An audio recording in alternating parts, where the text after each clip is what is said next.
जे पर्यंत ईश्वर संपूर्ण विश्वास रखिथिले एवं ताहांकर आज्ञावह हेउथिले ईश्वर सेमानकर पक्षरे युद्ध करिवार विषय अनुभव करुथिले।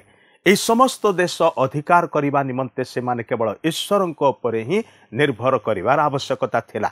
ईश्वर जो समस्त विषय प्रतिज्ञा करिसेंती आमे कौन से प्रतिज्ञा गुडी को अधिकार करि पारुछु कि आमे कौन तांको ठारे संपूर्ण विश्वास करि पारुछु कि जीसुको मधुर वाक्य चला पथे साजे दीप आमरी चरण अलिभा आलोक देई जीवनर प्रतिपदे जीवनर प्रतिपदे बढ़ाई से सत्य पथे पथ प्रदर्शिका से जे पथ प्रदर्शिका पथ प्रदर्शिका पथ प्रदर्शिका। दर्शक बंधु नमस्कार।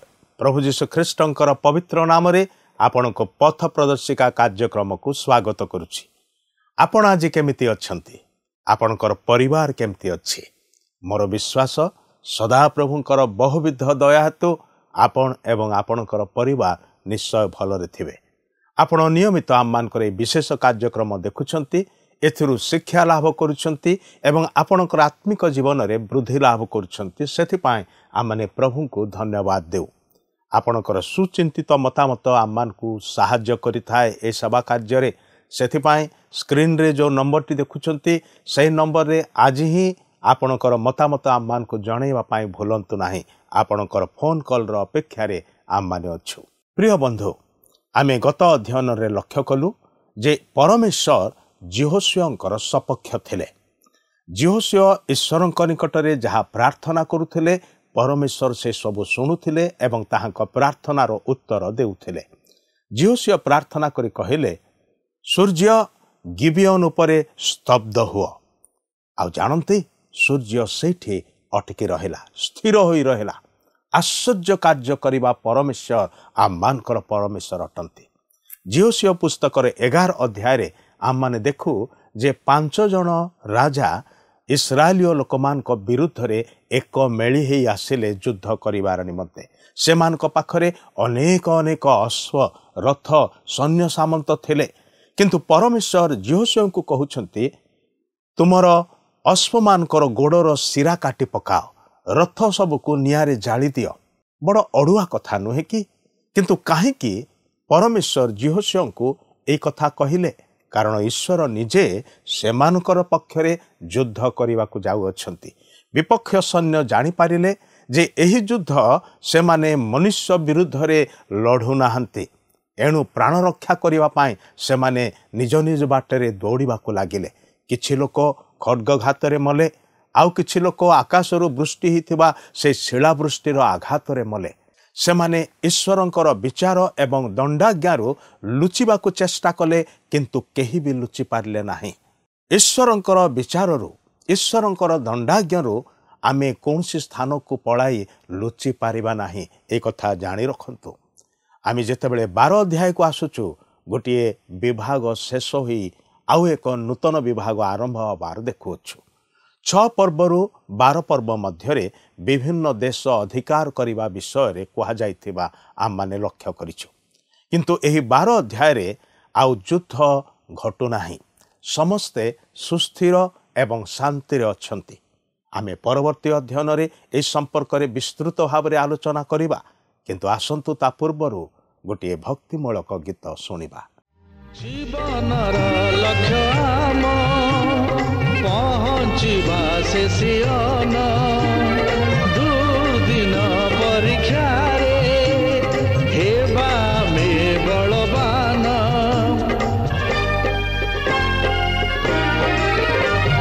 जीवनर लक्ष्य आम पहुँचवा से ସିଅନ ଦୁର୍ଦିନ ପରୀକ୍ଷାରେ ହେବା ଆମେ ବଳବାନ। ଏଇ ଶେଷ କାଳ ପାଇଁ ଯୀଶୁଙ୍କ ଶକ୍ତି ନେଇ, ଶେଷ କାଳ ପାଇଁ ଯୀଶୁଙ୍କ ଶକ୍ତି ନେଇ ପ୍ରସ୍ତୁତ ହୋଇ ରହିଥିବା,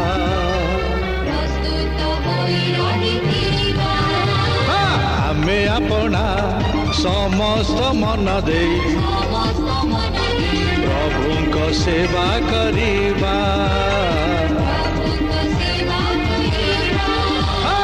ଆମେ ଆପଣା ସମସ୍ତ ପ୍ରାଣ ଦେଇ ପ୍ରଭୁଙ୍କ ସେବା କରିବା।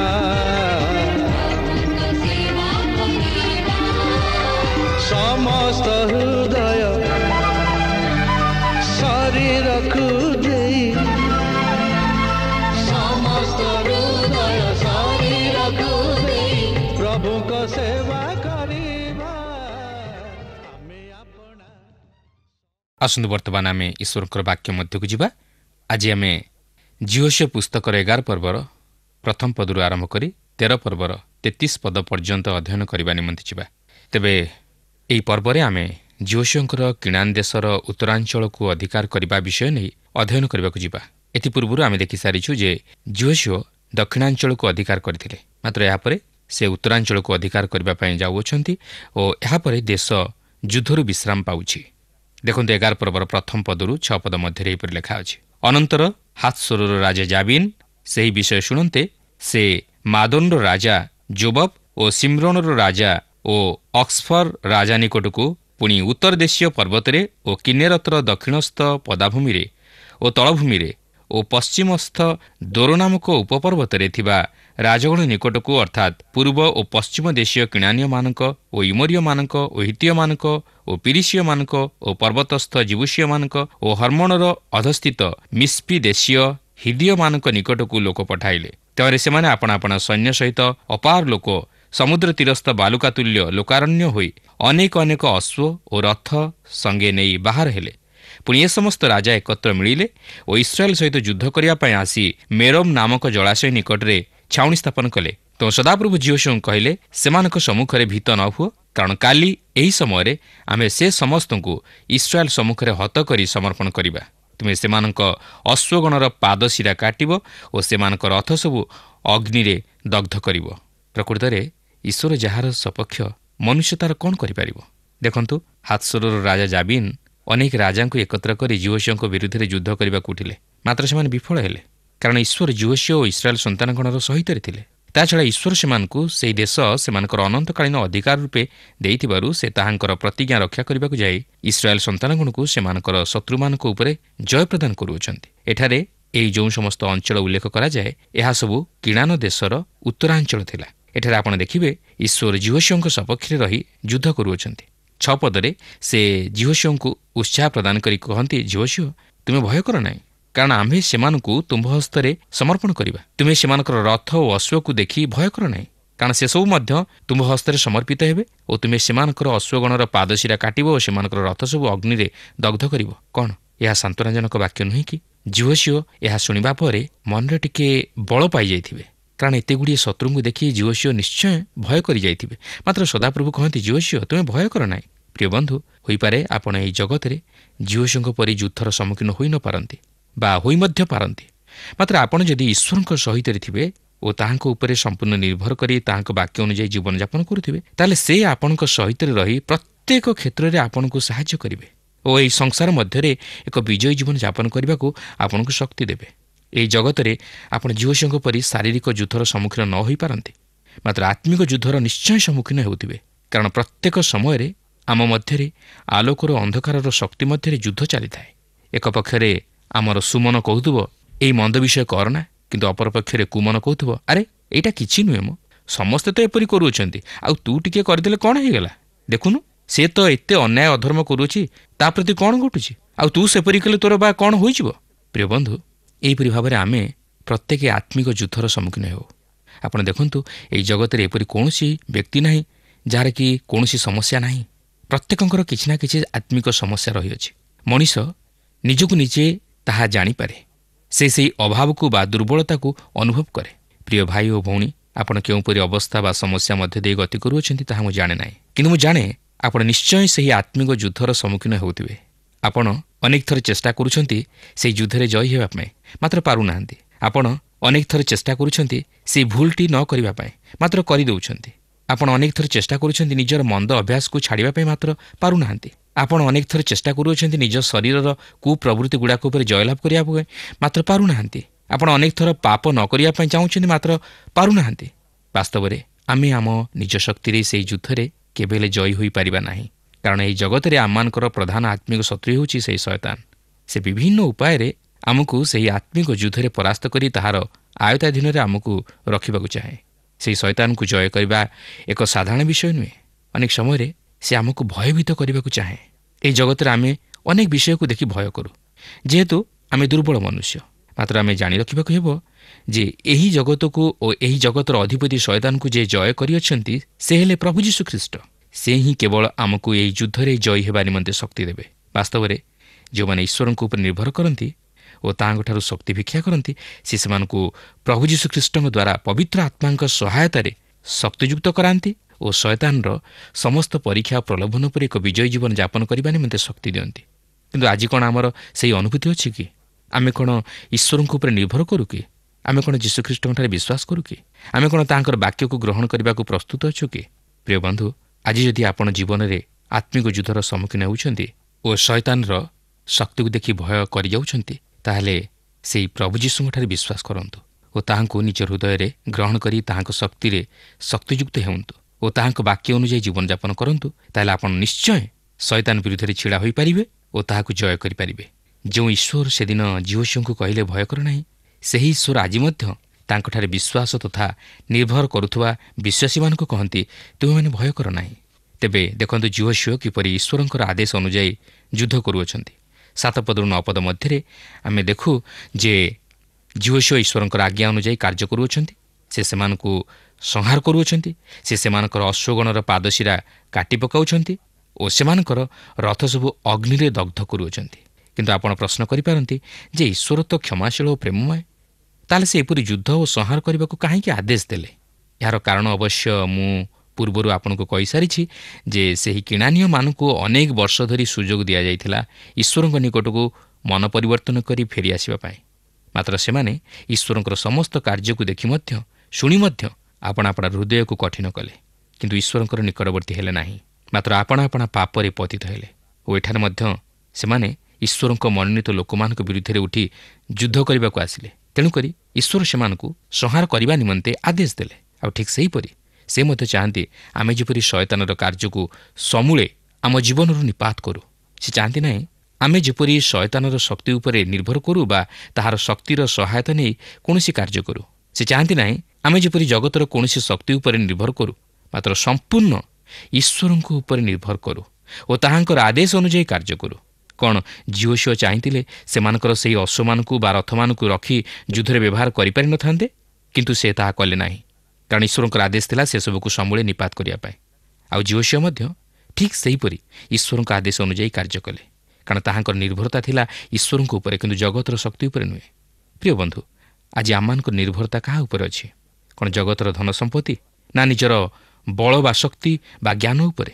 କିନ୍ତୁ ଆମର ନିର୍ଭରତା ଯଦି ଈଶ୍ୱରଙ୍କ ଉପରେ ନାହିଁ ଓ ଆମେ ଈଶ୍ୱର ବିହୀନ ଜୀବନଯାପନ କରୁଅଛୁ, ତାହେଲେ ଜାଣି ରଖିବାକୁ ହେବ ଯେ ଆମେ କେବେ ହେଲେ ଏହି ଜଗତରେ ଏକ ବିଜୟୀ ଜୀବନ ଯାପନ କରିପାରିବା ନାହିଁ କି ସେହି ଆତ୍ମିକ ଯୁଦ୍ଧରେ ଜୟୀ ହୋଇପାରିବା ନାହିଁ।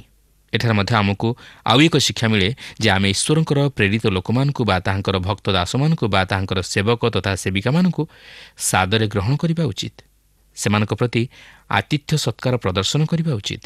କିନ୍ତୁ ଆମେ ଯଦି ଈଶ୍ୱରଙ୍କ ଭକ୍ତ ତଥା ସେବକମାନଙ୍କ ବିରୁଦ୍ଧରେ କଥା କହୁ ବା ସେମାନଙ୍କ ପ୍ରତି ଅକର୍ତ୍ତବ୍ୟ କରୁ ବା ସେମାନଙ୍କୁ ବିନାଶ କରିବାକୁ ଚାହୁଁ, ତାହେଲେ ଆମେ ନିଜେ ବିନାଶ ପ୍ରାପ୍ତ ହେବା, ଯେହେତୁ ଈଶ୍ୱର ସେମାନଙ୍କର ସପକ୍ଷରେ ଛିଡ଼ା ହୁଅନ୍ତି। ତେଣୁ ଈଶ୍ୱରଙ୍କ ଲୋକମାନଙ୍କ ବିରୁଦ୍ଧରେ ହାତ ଉଠାଇବା ବା କଥା କହିବା ଠିକ୍ ନୁହେଁ, କାରଣ ତହିଁର ପ୍ରତିଫଳ ଆମକୁ ନିଶ୍ଚୟ ଭୋଗ କରିବାକୁ ହେବ, କାରଣ ଈଶ୍ୱର ତହିଁର ପ୍ରତିଶୋଧ ନେବେ। ତେଣୁ ଏହି ସମସ୍ତ ବିଷୟକୁ ମନ ମଧ୍ୟରେ ରଖି ନିଜକୁ ପ୍ରଶ୍ନ କରୁ ଯେ ବାସ୍ତବରେ ମୁଁ ଆଜି କାହା ସପକ୍ଷରେ ଛିଡ଼ା ହୋଇଛି? ଶୟତାନର ସପକ୍ଷରେ ନା ଈଶ୍ୱରଙ୍କର ସପକ୍ଷରେ? ଯଦି ଈଶ୍ୱରଙ୍କ ସପକ୍ଷରେ ତାହେଲେ ଅତି ଉତ୍ତମ କଥା, ନାହିଁ ଯଦି ଶୟତାନର ସପକ୍ଷରେ ତାହେଲେ ତହିଁରୁ ମନ ପରିବର୍ତ୍ତନ କରି ସେହି ବିନାଶ ଆସି ଉପସ୍ଥିତ ହେବା ପୂର୍ବରୁ ଈଶ୍ୱରଙ୍କ ନିକଟକୁ ଫେରିଆସୁ, ତାହେଲେ ଆମେ ବାସ୍ତବରେ ଏହି ଜଗତରେ ଏକ ବିଜୟୀ ଜୀବନଯାପନ କରିବା ସଙ୍ଗେ ସଙ୍ଗେ ସେହି ଅନନ୍ତ ଜୀବନରେ ପ୍ରବେଶ କରିପାରିବା। ଏହାପରେ ଏହି 11 ପର୍ବର 10 ପଦରୁ 17 ପଦ ମଧ୍ୟରେ ଆମେ ଦେଖିବାକୁ ପାରୁ ଯେ ଜିହୋଶିଓ ସେମାନଙ୍କର ସେହିସବୁ ନଗରକୁ ହସ୍ତଗତ କରି ସେମାନଙ୍କର ପ୍ରତ୍ୟେକଙ୍କୁ ବର୍ଜିତ ରୂପେ ବିନାଶ କଲେ ଓ ସେ ଈଶ୍ୱରଙ୍କର ଆଦେଶ ଅନୁଯାୟୀ କାର୍ଯ୍ୟ କରି ତାଙ୍କର ଶତ୍ରୁମାନଙ୍କୁ ସମୂଳେ ବିନାଶ କଲେ, କାରଣ ସେ ଈଶ୍ୱରଙ୍କ ଅଭିମତକୁ ସଫଳ କରିବାକୁ ଚାହିଁଥିଲେ। ଏହା ମଧ୍ୟ ଈଶ୍ୱରଙ୍କର ଯୋଜନା ଥିଲା ଯେପରି ଏହି ଶତ୍ରୁମାନେ ସମୂଳେ ନିପାତ ହୁଅନ୍ତି, ଯାହାକି ଆମେ 18ରୁ 20 ପଦ ମଧ୍ୟରେ ଲକ୍ଷ୍ୟ କରିବାକୁ ପାରୁ। ଆପଣ ଦେଖନ୍ତୁ, ଗିବେୟନୀୟମାନେ ଇସ୍ରାଏଲ ସହିତ ସନ୍ଧି କରି ରକ୍ଷା ପାଇଲେ। ହଁ, ସେମାନେ ଯଦିଓ ଛଳନା କରି ଏହି ପ୍ରକାର କରିଥିଲେ, ମାତ୍ର ସେମାନେ ଇସ୍ରାଏଲ ଲୋକମାନଙ୍କ ସହିତ ଯୁଦ୍ଧ କରିବାକୁ ଚାହିଁନଥିଲେ। ସେମାନେ ସେମାନଙ୍କ ସହିତ ଶାନ୍ତି ପ୍ରତିଷ୍ଠା କରିବାକୁ ଚାହିଁଥିଲେ। ତଥାପି ସେମାନେ ସେମାନଙ୍କ କର୍ମର ସମୁଚିତ ଫଳ ଭୋଗ କଲେ। କିନ୍ତୁ ଏଠାରେ ଏହି ଲୋକମାନେ ଅର୍ଥାତ୍ ଏହି ଉତ୍ତରାଞ୍ଚଳର ଲୋକମାନେ ଇସ୍ରାଏଲ ଲୋକମାନଙ୍କ ସହିତ ଯୁଦ୍ଧ କରିବାକୁ ସେମାନଙ୍କ ବିରୁଦ୍ଧରେ ଉଠିବାରୁ ସମୂଳେ ବିନଷ୍ଟ ହେଲେ। ଏହା ହିଁ ଥିଲା ଈଶ୍ୱରଙ୍କର ଯୋଜନା। ଏଠାରେ ଆମକୁ ଏହି ଶିକ୍ଷା ମିଳେ ଯେ ଶୟତାନର ପରାଜୟ ଅଛି। ସେ ନିଶ୍ଚୟ ଈଶ୍ୱରଙ୍କ ଲୋକମାନଙ୍କ ବିରୁଦ୍ଧରେ ଉଠିବ, ମାତ୍ର ସେ ପରାଜିତ ହେବ। ଯେଉଁମାନେ ଈଶ୍ୱରଙ୍କ ଉପରେ ଓ ତାହାଙ୍କ ଅଦ୍ୱିତୀୟ ପ୍ରିୟପୁତ୍ର ପ୍ରଭୁ ଯୀଶୁଖ୍ରୀଷ୍ଟଙ୍କଠାରେ ବିଶ୍ୱାସ କରନ୍ତି, ସେମାନଙ୍କ ବିରୁଦ୍ଧରେ ଯଦିଓ ସେ ଉଠିବ, ମାତ୍ର ସେ କେବେ ହେଲେ ଜୟୀ ହୋଇପାରିବ ନାହିଁ। କାରଣ ଶୟତାନର ଶକ୍ତିଠାରୁ ଈଶ୍ୱରଙ୍କ ଶକ୍ତି ମହାନ ଓ ଈଶ୍ୱର ତାହାଙ୍କ ଲୋକମାନଙ୍କୁ ଶକ୍ତି ଦେବେ ସେହି ଶୟତାନର ଶକ୍ତି ଉପରେ ଜୟଯୁକ୍ତ ଜୀବନଯାପନ କରିବା ପାଇଁ। ତେଣୁ ଆମେ ଶୟତାନର ଶକ୍ତି ଉପରେ ନିର୍ଭର ନ କରି ଈଶ୍ୱରଙ୍କ ଉପରେ ନିର୍ଭର କରି ଓ ପ୍ରଭୁ ଯୀଶୁଖ୍ରୀଷ୍ଟଙ୍କଠାରେ ବିଶ୍ୱାସ କରି ତାହାଙ୍କ ଶକ୍ତିରେ ବଳବାନ ହେବାକୁ ଚେଷ୍ଟା କରୁ। ଏହାପରେ 21ରୁ 23 ପଦ ମଧ୍ୟରେ ଆମେ ଦେଖୁ ଯେ ଜିହୋଶିଓ ଆହୁରି ଅନେକ ରାଜ୍ୟ ଅଧିକାର କରି ତାହାଙ୍କର ଶତ୍ରୁମାନଙ୍କୁ ଦମନ କଲେ ଓ ଦେଶ ଯୁଦ୍ଧରୁ ବିଶ୍ରାମ ପାଇଲା। ପ୍ରିୟ ବନ୍ଧୁ, ପ୍ରଭୁ ଯୀଶୁ ଆମମାନଙ୍କୁ ସେହି ଶୟତାନ ହସ୍ତରୁ ଉଦ୍ଧାର କରି ଓ ସମସ୍ତ ସମସ୍ୟାରୁ ଆମକୁ ଉଦ୍ଧାର କରି ସେହି ବିଶ୍ରାମ ଦେବା ପାଇଁ ଚାହାନ୍ତି। ସେଥିପାଇଁ ସେ କହନ୍ତି, ହେ ପରିଶ୍ରାନ୍ତ ଭାରଗ୍ରସ୍ତ ଲୋକ ସମସ୍ତେ ମୋ ନିକଟକୁ ଆସ, ମୁଁ ତୁମମାନଙ୍କୁ ବିଶ୍ରାମ ଦେବି। ପ୍ରିୟ ବନ୍ଧୁ, ଆପଣ ଯଦି ଏହି ଜଗତର ସମସ୍ତ ନୈରାଶ୍ୟତା, ଦୁଃଖ ଓ ଅଶାନ୍ତି ତଥା ଜଞ୍ଜାଳରୁ ଓ ସେହି ପାପର ବୋଝରୁ ବିଶ୍ରାମ ପାଇବାକୁ ଚାହାନ୍ତି, ତାହେଲେ ପ୍ରଭୁ ଯୀଶୁଙ୍କ ନିକଟକୁ ଯାଆନ୍ତୁ। ସେ ଆଜି ମଧ୍ୟ ଆପଣଙ୍କୁ ଏହି ଆହ୍ୱାନ ଦିଅନ୍ତି। ଆପଣ ବିଶ୍ୱାସର ସହିତ ତାହାଙ୍କର ନିକଟବର୍ତ୍ତୀ ହୁଅନ୍ତୁ ଓ ନିଜର ପାପରୁ ଉଦ୍ଧାର ପାଇ ବିଶ୍ରାମ ପାଆନ୍ତୁ। ବର୍ତ୍ତମାନ ଆମେ ପବିତ୍ର ବାଇବଲ ମଧ୍ୟରୁ ଜିହୋଶିଓ ପୁସ୍ତକ ତହିଁର 12 ପର୍ବଟିକୁ ଅଧ୍ୟୟନ କରିବା ନିମନ୍ତେ ଯିବା। କିନ୍ତୁ ଏହି 12 ପର୍ବର ପ୍ରତ୍ୟେକଟି ପଦକୁ ଆମେ ପାଠ କରିବା ପାଇଁ ଯିବା ନାହିଁ, କିନ୍ତୁ ଏହାର କେତେକ ମୁଖ୍ୟ ଅଂଶ ଉପରେ ଆମେ ଟିକେ ଦୃଷ୍ଟିପାତ କରିବା। ତାଛଡ଼ା ଏହି 12 ପର୍ବଟି ଅଧ୍ୟୟନ କରିବା ସମୟରେ ଆପଣଙ୍କୁ ସେତେ ଭଲ ନ ଲାଗିପାରେ, କାରଣ ଏହି ପର୍ବରେ କେବଳ ରାଜାମାନଙ୍କ ବିଷୟରେ ଉଲ୍ଲେଖ କରାଯାଇଅଛି, ଯେଉଁ ରାଜାମାନଙ୍କୁ କି ଜିହୋଶିଓ ପରାସ୍ତ କରି ସେମାନଙ୍କର ଦେଶ ଅଧିକାର କରିଥିଲେ। ତେଣୁ ଆମେ ଏହି ପର୍ବଟିକୁ ସମ୍ପୂର୍ଣ୍ଣ ଅଧ୍ୟୟନ କରିବାକୁ ଯିବା ନାହିଁ, ମାତ୍ର ଏହାର ମୁଖ୍ୟ ବିଷୟ ଉପରେ ଆମେ ଟିକେ ଦୃଷ୍ଟି ଦେବା। ତେବେ 12 ପର୍ବର ପ୍ରଥମ ପଦରୁ 6 ପଦ ମଧ୍ୟରେ ଆମେ ଦେଖୁଛୁ ଯେ ଜର୍ଦ୍ଦନ ନଦୀର ପୂର୍ବ ପାରି ଅଞ୍ଚଳକୁ ମୋଶା ଓ ଇସ୍ରାଏଲ ସନ୍ତାନଗଣ ଯୁଦ୍ଧ କରି ଜୟ କରିଥିଲେ ଓ ସେହି ସମସ୍ତ ଅଞ୍ଚଳ ଅଧିକାର କରିଥିଲେ। ମୋଶା ଓ ଇସ୍ରାଏଲ ସନ୍ତାନଗଣ ହିଜବୋନ ନିବାସୀ ଇମୋରିୟମାନଙ୍କ ସିହୋନ ରାଜାକୁ ଓ ତାହାର ଅଞ୍ଚଳକୁ ଓ ବାସନୀୟ ଓଗ୍ ରାଜାକୁ ଓ ତାହାର ଅଞ୍ଚଳକୁ ଅଧିକାର କଲେ ଓ ସେହି ସମସ୍ତ ଦେଶରେ ବସବାସ କରିବା ପାଇଁ ସଦାପ୍ରଭୁଙ୍କ ସେବକ ମୋଶା ଇସ୍ରାଏଲ ସନ୍ତାନଗଣ ବଂଶ ମଧ୍ୟରୁ ରୁବେନୀୟ, ଗାଦୀୟ ଓ ମନସୀର ଅର୍ଦ୍ଧବଂଶକୁ ତାହା ଦେଲେ, ଯାହାକି ଆମେ ଏଥିପୂର୍ବରୁ ପାଠ କରିସାରିଛୁ। କିନ୍ତୁ ଏହି 12 ପର୍ବର 7 ପଦଠାରୁ 24 ପଦ ମଧ୍ୟରେ ଆମେ ଦେଖିବାକୁ ପାରୁଛୁ ଯେ ଜର୍ଦ୍ଦନ ଏପାରି ପଶ୍ଚିମ ଦିଗରେ ଜିହୋଶିଓ ଓ ସମସ୍ତ ଇସ୍ରାଏଲ ସନ୍ତାନଗଣ ଯୁଦ୍ଧ କରି ସମସ୍ତ ଅଞ୍ଚଳ ଓ ତହିଁର ରାଜାମାନଙ୍କୁ ଅଧିକାର କଲେ ଓ ଏହି ସମସ୍ତ ଅଞ୍ଚଳକୁ ଅଧିକାର କରି ତହିଁରେ ବସବାସ କରିବା ପାଇଁ ଜିହୋଶିଓ ସ୍ୱ ବିଭାଗାନୁସାରେ ଇସ୍ରାଏଲ ବଂଶମାନଙ୍କୁ ଦେଲେ ଓ ଜିହୋଶିଓ ସର୍ବସୁଦ୍ଧା 31 ଜଣ ରାଜାଙ୍କୁ ପରାସ୍ତ କରି ସେମାନଙ୍କର ଦେଶକୁ ଅଧିକାର କରିଥିଲେ। ତେବେ ସେହି ରାଜାମାନଙ୍କ ବିଷୟରେ ଏହି 12 ପର୍ବରେ ଲିଖିତ ହୋଇଛି। ଆପଣଙ୍କୁ ବର୍ତ୍ତମାନ ମୁଁ ଗୋଟି ଗୋଟି କରି କହିବାକୁ ଯାଉନାହିଁ, ମାତ୍ର ଆପଣ ଆପଣଙ୍କର ବ୍ୟକ୍ତିଗତ ବାଇବଲ ଅଧ୍ୟୟନ ସମୟରେ ଘରେ ପାଠ କରିନେବେ। କିନ୍ତୁ ଏହି ସମସ୍ତ ବିଷୟ ଯଦିଓ ଆମକୁ ସେତେ ଗୁରୁତ୍ୱପୂର୍ଣ୍ଣ ବୋଲି ମନେ ହୁଏ ନାହିଁ, ମାତ୍ର ଏଥିରୁ ମଧ୍ୟ ଆମକୁ ଅନେକ ମହତ୍ତ୍ୱପୂର୍ଣ୍ଣ ଶିକ୍ଷା ମିଳେ। କାରଣ ଧର୍ମଶାସ୍ତ୍ର ଏକ ଇତିହାସ ପୁସ୍ତକ ନୁହେଁ, ମାତ୍ର ଏହା ଆମର ଦିଗଦର୍ଶକ। ଈଶ୍ୱର ଯେତେବେଳେ ତାହାଙ୍କ ଲୋକମାନଙ୍କ ଦ୍ୱାରା ଏହି ବାକ୍ୟ ଆମମାନଙ୍କ ନିକଟରେ ପ୍ରକାଶ କରନ୍ତି, ଏହାର ଅର୍ଥ ନୁହେଁ ଯେ ଈଶ୍ୱର ଆମକୁ ଇତିହାସ ଜଣାନ୍ତି ବା ଈଶ୍ୱର ତାହାଙ୍କର ବାହାଦୁରୀକୁ ପ୍ରକାଶ କରନ୍ତି, ମାତ୍ର ଆମମାନଙ୍କର ଆତ୍ମିକ ଜୀବନର ଉପକାର ନିମନ୍ତେ ଏହି ସମସ୍ତ ବିଷୟ ପ୍ରକାଶ କରନ୍ତି। ତେଣୁ ଈଶ୍ୱର ପ୍ରତ୍ୟେକଟି କ୍ଷୁଦ୍ର ତଥା ମହାନ ବିଷୟକୁ ଆମମାନଙ୍କ ନିକଟରେ ପ୍ରକାଶ କରନ୍ତି, ଯେପରି ଆମେ ମଧ୍ୟ ପ୍ରତ୍ୟେକ ବିଷୟରେ ତାହାଙ୍କର ଇଚ୍ଛା ଓ ଅଭିମତ ଲୋଡ଼ି କାର୍ଯ୍ୟ କରି ତାହାଙ୍କର ମହିମା ପ୍ରକାଶ କରୁ। କାରଣ ଈଶ୍ୱର ଆମର ପ୍ରତ୍ୟେକଟି ବିଷୟକୁ ନିରୀକ୍ଷଣ କରନ୍ତି ଓ ସେ ଆମର ପ୍ରତ୍ୟେକଟି ବିଷୟକୁ ଲେଖି ରଖନ୍ତି। ଏଠାରେ ଯେଉଁ ରାଜାମାନଙ୍କ ବିଷୟରେ ଉଲ୍ଲେଖ କରାଯାଇଅଛି, ସେମାନେ କିଛି ଉତ୍ତମ ରାଜା ନଥିଲେ କି କିଛି ଉତ୍ତମ କର୍ମ କରିନଥିଲେ, ବରଂ ସେମାନେ ଇସ୍ରାଏଲ ସନ୍ତାନଗଣ ବିରୁଦ୍ଧରେ ଯୁଦ୍ଧ କରିଥିଲେ, ସେମାନଙ୍କର ପ୍ରତିରୋଧ କରିଥିଲେ। ତଥାପି ସେମାନଙ୍କ ବିଷୟ ଧର୍ମଶାସ୍ତ୍ରରେ ସ୍ଥାନ ପାଏ, କାରଣ ଈଶ୍ୱର ଆମର ପ୍ରତ୍ୟେକ ଭଲ ଓ ମନ୍ଦ କର୍ମକୁ ଦୃଷ୍ଟି ଆଗରେ ରଖନ୍ତି। ସେ ଆମର ପ୍ରତ୍ୟେକଟି କର୍ମକୁ ଲେଖି ରଖନ୍ତି। ତାଙ୍କ ନିକଟରେ 2ଟି ପୁସ୍ତକ ରହିଅଛି। ଗୋଟିଏ ହେଲା ଜୀବନ ପୁସ୍ତକ ଓ ଆଉ ଗୋଟିଏ ହେଲା କର୍ମର ପୁସ୍ତକ। ପ୍ରିୟ ବନ୍ଧୁ, ଆପଣ ଯଦି ପ୍ରଭୁ ଯୀଶୁଙ୍କଠାରେ ବିଶ୍ୱାସ କରି ତାହାଙ୍କୁ ନିଜ ହୃଦୟରେ ଉଦ୍ଧାରକର୍ତ୍ତା ରୂପେ ଗ୍ରହଣ କରିଛନ୍ତି, ତାହେଲେ ଜାଣି ରଖନ୍ତୁ ଆପଣଙ୍କର ନାମ ସେହି ଜୀବନ ପୁସ୍ତକରେ ଲିଖିତ ହୋଇଅଛି ଓ ଆପଣ ସେହି ଅନନ୍ତ ଜୀବନର ଅଧିକାରୀ ହୋଇଅଛନ୍ତି। ଏହାପରେ ସେହି କର୍ମର ପୁସ୍ତକ ମଧ୍ୟ ଅଛି, ଯେଉଁଥିରେ କି ଆପଣଙ୍କର ପ୍ରତ୍ୟେକଟି କର୍ମ ଲିଖିତ ହୋଇ ରହିଅଛି ଓ ଆପଣ ଆପଣଙ୍କର କର୍ମ ନେଇ ମଧ୍ୟ ତହିଁର ପ୍ରତିଫଳ ଭୋଗ କରିବେ। ଉତ୍ତମ କର୍ମ କରିଥିଲେ ଉତ୍ତମ ଫଳ ପ୍ରାପ୍ତ ହେବେ, ମାତ୍ର ମନ୍ଦ କର୍ମ କରିଥିଲେ ତହିଁର ପ୍ରତିଫଳ ଭୋଗ କରିବେ। ତେଣୁ ଏଥିପ୍ରତି ସତର୍କ ରୁହନ୍ତୁ, କାରଣ ପ୍ରକାଶିତ ବାକ୍ୟ 22 ପର୍ବର 12 ପଦରେ ଲେଖା ଅଛି, ଦେଖ ଆମେ ଶୀଘ୍ର ଆସୁଅଛୁ, ପ୍ରତ୍ୟେକ ଲୋକକୁ ତାହାର କର୍ମାନୁସାରେ ଫଳ ଦେବାକୁ ଆମ୍ଭର ପୁରସ୍କାର ଆମ୍ଭ ସଙ୍ଗରେ ଅଛି। ତେଣୁ ପ୍ରିୟ ବନ୍ଧୁ, ମନେ ରଖନ୍ତୁ, ଆମେ ଆମର କର୍ମ ଅନୁଯାୟୀ ତହିଁର ଫଳ ପ୍ରାପ୍ତ ହେବାକୁ ଅଛି। ଭାବନ୍ତୁ ନାହିଁ ଆପଣ ଯାହା କିଛି କରି ମରିଗଲେ ଆପଣ ତରିଗଲେ ବୋଲି, କାରଣ ମୃତ୍ୟୁ ପରେ ମଧ୍ୟ ଆମମାନଙ୍କର ବିଚାର ରହିଅଛି। ଯେହେତୁ ମୃତ୍ୟୁରେ ଆମର ଜୀବନର ପରିସମାପ୍ତି ଘଟେ ନାହିଁ, ମାତ୍ର ଆମେ ଏକ ଆତ୍ମିକ ରାଜ୍ୟରେ ପ୍ରବେଶ କରୁ, କାରଣ ଆତ୍ମା ହେଉଛି ଅମର ଓ ଈଶ୍ୱର ତାହାଙ୍କର ନିରୂପିତ ଦିନରେ ଆମ ପ୍ରତ୍ୟେକଙ୍କର ବିଚାର କରିବାକୁ ଯାଉଅଛନ୍ତି। ଏଠାରେ ମଧ୍ୟ ଆମକୁ ଆଉ ଏକ ଶିକ୍ଷା ମିଳେ ଯେ ଅନେକ ସମୟରେ ଛୋଟ ଛୋଟ ବିଷୟକୁ ଆମେ ଗୁରୁତ୍ୱ ନ ଦେଇ ସେହି ସମସ୍ତ ବିଷୟକୁ ଈଶ୍ୱରଙ୍କ ନିକଟରେ ଉପସ୍ଥାପିତ କରିନଥାଉ। ଆମେ ଭାବୁ ଯେ ଏହା ଈଶ୍ୱରଙ୍କୁ ଜଣାଇବା ଆବଶ୍ୟକ ନାହିଁ, କିନ୍ତୁ ସେପରି କରିବା ଉଚିତ ନୁହେଁ। ଈଶ୍ୱର ଆମର ଛୋଟ ବଡ଼ ପ୍ରତ୍ୟେକଟି ବିଷୟରେ ହସ୍ତକ୍ଷେପ କରିବା ପାଇଁ ଚାହାନ୍ତି ଓ ସେ ଚାହାନ୍ତି ଆମେ ଯେପରି ପ୍ରତ୍ୟେକଟି ବିଷୟ ତାହାଙ୍କୁ ଜଣାଉ ଓ ପ୍ରତ୍ୟେକ ବିଷୟରେ ତାହାଙ୍କର ଇଚ୍ଛା ଲୋଡ଼ି କାର୍ଯ୍ୟ କରୁ। ଚିନ୍ତା କରନ୍ତୁ, ଯଦି ଏହି ସମସ୍ତ କ୍ଷୁଦ୍ର ବିଷୟ ଈଶ୍ୱର ଆମମାନଙ୍କ ନିକଟରେ ଉପସ୍ଥାପିତ କରିଅଛନ୍ତି, ଯାହାକୁ ଆମେ ବିଶେଷ ଗୁରୁତ୍ୱ ବୋଲି ଭାବିନଥାଉ, ତାହେଲେ ସେ କ'ଣ ଆମର ପ୍ରତ୍ୟେକଟି ବିଷୟକୁ ନିରୀକ୍ଷଣ କରି ତାହା ଲେଖି ରଖୁନଥିବେ କି? ହଁ, ନିଶ୍ଚୟ, କାରଣ ଆମର କୌଣସି ବିଷୟ ତାହାଙ୍କ ନିକଟରେ ଅଗୋଚର ନୁହେଁ। ତେଣୁ ପ୍ରିୟ ବନ୍ଧୁ, ଆପଣଙ୍କର ପ୍ରତ୍ୟେକଟି ବିଷୟରେ ହୋଇପାରେ ଛୋଟ ହେଉ ବା ବଡ଼ ହେଉ, ଈଶ୍ୱରଙ୍କ ନିକଟରେ ଜଣାଇବା ଉଚିତ ଓ ତାହାଙ୍କର ଇଚ୍ଛା ଲୋଡ଼ି କାର୍ଯ୍ୟ କରିବା ଉଚିତ, ଯେପରି ତଦ୍ୱାରା ଈଶ୍ୱର ଗୌରବ ଓ ମହିମା ପାଆନ୍ତି, କାରଣ ସେ ତାହା ହିଁ ଆମ ପ୍ରତ୍ୟେକ ଜୀବନରୁ ଆଶା କରନ୍ତି। ତେବେ ଏଇଠାରେ ଆମେ 12 ପର୍ବଟିକୁ ଅଧ୍ୟୟନ କରି ସମାପ୍ତ କଲେ, ମାତ୍ର ଏହାପରେ ଆମେ 13 ପର୍ବଟିକୁ ଅଧ୍ୟୟନ କରିବା ପାଇଁ ଯିବା।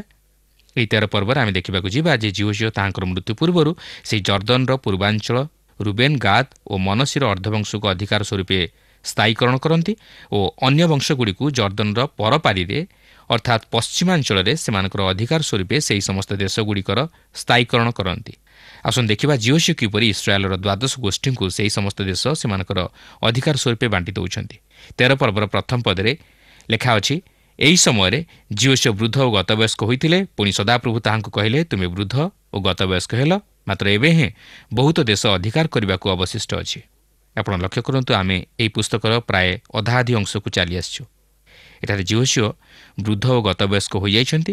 ସେ ଆଉ ଅଧିକ ସମୟ ଇସ୍ରାଏଲର ନେତା ରୂପେ ସେମାନଙ୍କ ସହିତ ରହି ସେମାନଙ୍କୁ କଢ଼ାଇ ନେବାକୁ ଯାଉନାହାନ୍ତି, କାରଣ ସେ ଆଉ ଅଧିକ ସମୟ ବଞ୍ଚିପାରିବେ ନାହିଁ। ଈଶ୍ୱର ଯେଉଁ ଦେଶ ଅଧିକାର କରିବା ନିମନ୍ତେ ତାହାଙ୍କୁ ଇସ୍ରାଏଲର ନେତା ରୂପେ ମନୋନୀତ କରିଥିଲେ, ତାହା ବର୍ତ୍ତମାନ ଧୀରେ ଧୀରେ ସମାପ୍ତ ହେବାକୁ ଯାଉଅଛି।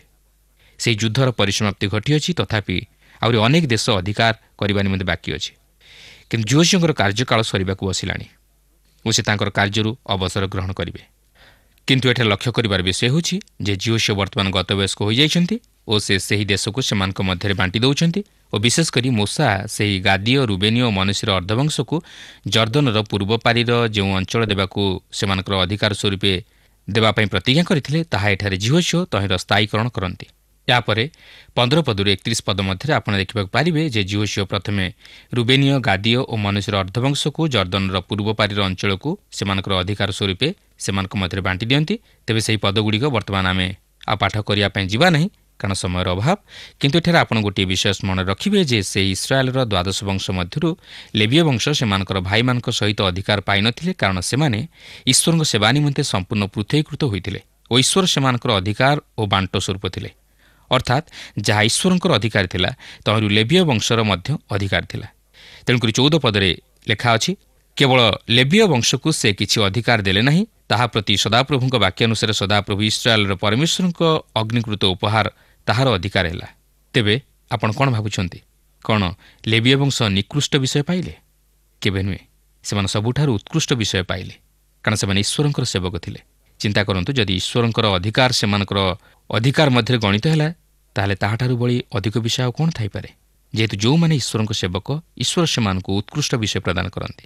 ଏଠାରେ ଆଉ ଏକ ଗୁରୁତ୍ୱପୂର୍ଣ୍ଣ ବିଷୟ ଆପଣ ଲକ୍ଷ୍ୟ କରିବେ ଯେ ଯେଉଁ ଦେଶ ସବୁ ଇସ୍ରାଏଲ୍ ସନ୍ତାନଗଣ ଅଧିକାର କରିନଥିଲେ, ସେହିସବୁ ଦେଶ ପୂର୍ବରୁ ସେହି 9 ବଂଶ ଓ ଅର୍ଦ୍ଧବଂଶକୁ ବାଣ୍ଟି ଦେବା ନିମନ୍ତେ ଈଶ୍ୱର ଜିହୋଶୁଆଙ୍କୁ କହନ୍ତି, ଯାହାକି ଜିହୋଶୁଆ ତାଙ୍କର ସମୟ ମଧ୍ୟରେ ହସ୍ତଗତ କରିପାରିନଥିଲେ।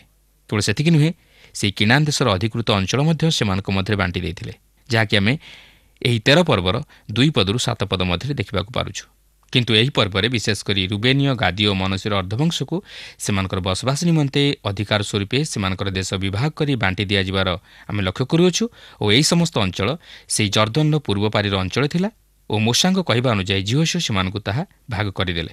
ତେଣୁକରି 32 ଓ 33 ପଦରେ ଆମେ ଦେଖୁ ଯେ ମୋଶା ଯେଉଁପରି ଭାବରେ ଏହି 2 ବଂଶକୁ ଓ ମନସୀର ଅର୍ଦ୍ଧବଂଶକୁ ଦେଶ ବିଭାଗ କରିଦେଇଥିଲେ, ଜିହୋଶୁଆ ସେହି ଅନୁସାରେ ସେମାନଙ୍କୁ ତାହା ବାଣ୍ଟି ଦେଇ ସେମାନଙ୍କର ଅଧିକାର ନିମନ୍ତେ ତାହା ସ୍ଥାୟୀକରଣ କଲେ। ମାତ୍ର ମୋଶା ଲେବୀ ବଂଶକୁ କୌଣସି ଅଧିକାର ଦେଇନଥିବାରୁ ଜିହୋଶୁଆ ମଧ୍ୟ ସେହି ଲେବୀ ବଂଶକୁ ସେମାନଙ୍କ ଭାଇମାନଙ୍କ ଅଧିକାରରୁ କିଛି ଦେଲେ ନାହିଁ, କାରଣ ସଦାପ୍ରଭୁ ଇସ୍ରାଏଲର ପରମେଶ୍ୱର ସେମାନଙ୍କ ପ୍ରତି ଆପଣା ବାକ୍ୟ ଅନୁସାରେ ସେମାନଙ୍କ ଅଧିକାର ଅଟନ୍ତି। ବାସ୍ତବରେ ଈଶ୍ୱର ତାହାଙ୍କର ପ୍ରତିଜ୍ଞାରେ ବିଶ୍ୱସ୍ତ। ଆଜି ମଧ୍ୟ ଆମେ ଯଦି ପ୍ରଭୁ ଯୀଶୁଙ୍କଠାରେ ବିଶ୍ୱାସ କରି ତାହାଙ୍କ ସହ ସଂଯୁକ୍ତ ଜୀବନଯାପନ କରୁ, ତାହେଲେ ଆମେ ମଧ୍ୟ ସେହି ଆତ୍ମିକ ଆଶୀର୍ବାଦର ଅଧିକାରୀ ହୋଇପାରିବା ଓ ଅନନ୍ତକାଳ ସେହି ସ୍ୱର୍ଗୀୟ ସୁଖ, ଶାନ୍ତି ତଥା ଆନନ୍ଦ ମଧ୍ୟରେ କାଳାତିପାତ କରିପାରିବା। ପ୍ରଭୁ ପ୍ରତ୍ୟେକଙ୍କୁ ଏହି ସଂକ୍ଷିପ୍ତ ଆଲୋଚନା ମଧ୍ୟ ଦେଇ ଆଶୀର୍ବାଦ କରନ୍ତୁ। ପ୍ରିୟ ବନ୍ଧୁ, ଆଶା କରେ ଆଜିର ଅଧ୍ୟୟନଟି ଆପଣଙ୍କୁ ନିଶ୍ଚୟ ଭଲ ଲାଗିଛି।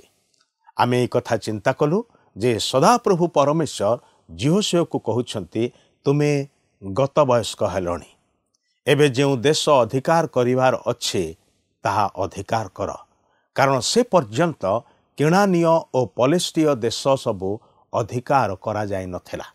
ସେ ସମସ୍ତ ଅଧିକାର କରିବା ନିମନ୍ତେ ସଦାପ୍ରଭୁ ଜିହୋଶୁଆଙ୍କୁ ଆଦେଶ କରୁଅଛନ୍ତି, କାରଣ ଯେ ପର୍ଯ୍ୟନ୍ତ ଈଶ୍ୱରଙ୍କ ଉପରେ ସମ୍ପୂର୍ଣ୍ଣ ବିଶ୍ୱାସ ରଖିଥିଲେ, ତାହାଙ୍କର ଆଜ୍ଞାବହ ହୋଇଥିଲେ, ପରମେଶ୍ୱର ସେମାନଙ୍କର ସପକ୍ଷରେ ଯୁଦ୍ଧ କରିକି ଏହି ସବୁ ଅଞ୍ଚଳକୁ ଅଧିକାର ନିମନ୍ତେ ସେମାନଙ୍କୁ ଦେଇଥିଲେ।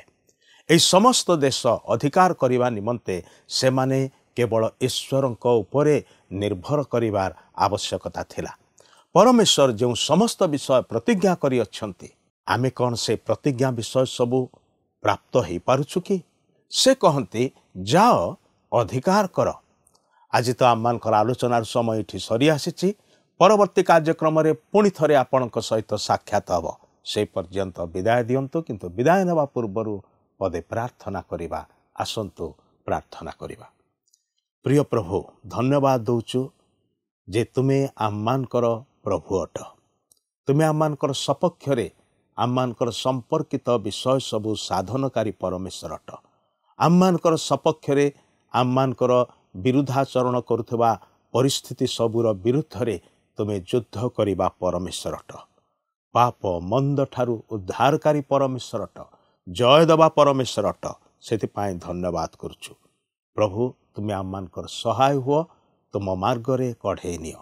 ଏହି ପ୍ରାର୍ଥନା ପ୍ରଭୁ ଯୀଶୁ ଖ୍ରୀଷ୍ଟଙ୍କର ପବିତ୍ର ନାମରେ ଉତ୍ସର୍ଗ କରୁଅଛୁ।